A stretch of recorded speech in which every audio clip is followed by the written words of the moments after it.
I am that guy. You all know him, and I make no apologies. I am the guy who sees little details in shows, movies, and either points them out for being accurate, or goes to great pains to show where the producers went wrong. I can't help this affliction. I just do it naturally. I call it a gift.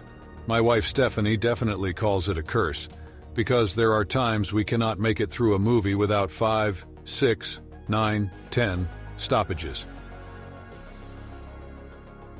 Now, I am not saying I am Rain Man and able to pull the exact dates out of my head.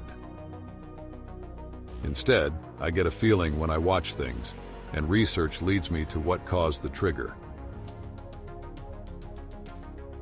For example, in the movie Walk the Line, Johnny Cash is shown in an office in Germany. In the background is an R390 receiver, the same type of receiver he would have used in the Air Force Security Service, where he was a Morse code operator intercepting Soviet transmissions, although it would have never been mounted like that. Just having that, there is a great level of attention to detail, and I have to wonder, was it intentional, or did they luck into it? Now that you understand where I am going with this, let's jump ahead to November 6, 1983, in Hawkins, Indiana. It's a Sunday night, confirmed by Knight Rider being on TV when Mike's dad is tuning it. I would love to know if this is Season 2 Kit the Kat, which aired that night, and Mike's mom saying it was a school night. But downstairs, a fateful game is taking place. There is even a poster from John Carpenter's The Thing in the background, which came out June 25, 1982, so it works. See? Incredible attention to detail. That is until you take a closer look at the D&D game and realize the Demogorgon miniature used in their game was not sculpted until 1984. Yes, with 3 great levels of detail right off the bat, the central piece to the show, and possibly the series until Vecna shows up, turns out to be anachronism, and I am not the first person to catch it. While doing research, I stumbled upon an old blog by Brian Rowe over at Robeast's Magical House of Sunshine, where he wrote a blog piece about the miniature, even going so far as to reach out to the sculptor John Dennett for an interview. It is through this interview we get this little gem.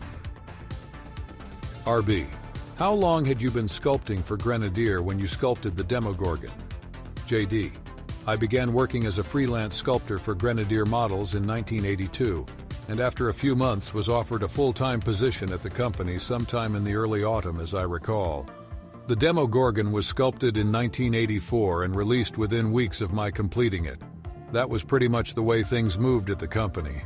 Soon as the sculpture was finished, it went to the mold maker, and usually within a day or two was spun for initial casting. There you have it, straight from the sculptor's mouth. The miniature is being used too early. Now, without getting into spoilers, this has huge implications on the show, as the Demogorgon is a key feature. So it is a little jarring given how far this show goes to for attention to detail. In fact, why did they settle on November 6, 1983 in the first place? While I cannot confirm, I have been reading a lot about the November 7th bombing of the Capitol by M19. Considering the covert nature of the lab in Hawkins, could this have been one of the original pitches, as they try to tie world events to there? Please remember to hit like and subscribe if you enjoy this type of content. I have debated on doing a live reaction series to Stranger Things and letting everyone know how I believe it ties to my life personally. Your feedback will help me decide if I move forward. Thank you, and cheers.